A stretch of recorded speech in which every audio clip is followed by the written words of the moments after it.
Bonjour à tous, aujourd'hui on se retrouve pour une nouvelle recette, on va faire des pizzas maison. Vous allez voir, c'est très simple, ça prend juste un peu de temps puisqu'on va faire la pâte nous-mêmes et après on va pouvoir mettre ce qu'on veut dessus, donc évidemment la sauce tomate, la mozza et puis champignons, légumes grillés, charcuterie. C'est parti, je vous laisse avec la liste des ingrédients. On va commencer par faire la pâte. Pour cela, on va d'abord ajouter l'eau. Attention à ce que l'eau soit bien tiède.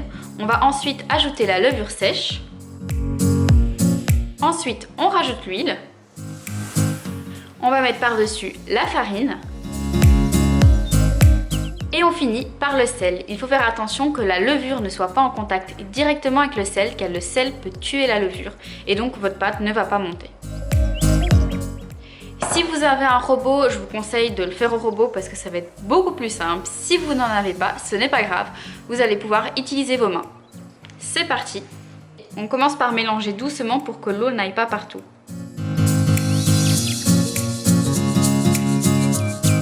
Une fois qu'on l'a bien mélangé à la main dans le bol, on va la pétrir. Donc vous mettez de la farine sur votre plan de travail. Vous en mettez pas mal pour que ça colle pas. Vous en mettez sur la pâte, sur vos mains. Et à la main, on va pétrir pendant 10 minutes de cette façon. Donc vous repliez la pâte, vous la pressez avec votre main en l'avançant comme ceci. Et c'est parti!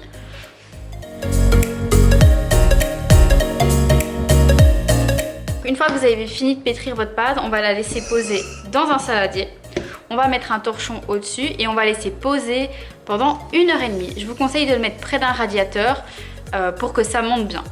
Une fois les 1h30 passées, on va la sortir du bol.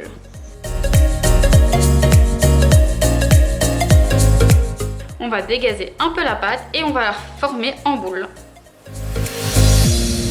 C'est normal si elle colle un peu. On va ensuite reformer la pâte en boule. On va la laisser poser encore pendant 20 minutes près d'une source de chaleur. Vous allez pouvoir ensuite vous occuper de la garniture lors des 20 minutes et aussi de chauffer votre four à chaleur maximale. Ici chez moi c'est 250 degrés. Il va falloir créer un choc thermique. Après les 20 minutes, on va pouvoir façonner la pâte. Pour cela, on va commencer à l'abaisser avec les doigts.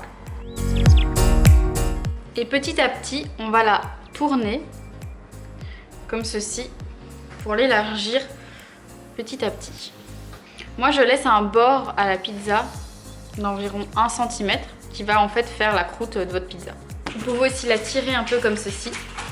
Faites attention à ne pas tirer trop vite la pâte pour ne pas créer de trous comme ici. Si vous avez un trou, il suffit un peu de refermer la pâte et de faire attention à ce que tout soit bien fermé. Une fois que votre pâte est étalée, on va pouvoir mettre les ingrédients dessus. Je commence par la sauce tomate. N'en mettez pas jusqu'au bout puisqu'ici ce sera notre croûte. Vous pouvez rajouter de l'origan ou du thym par exemple si vous aimez ça. Je rajoute la mozza. Et moi je rajoute des lamelles de champignons.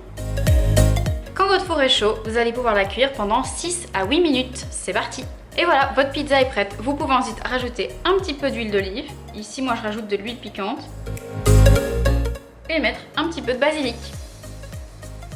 Bon appétit!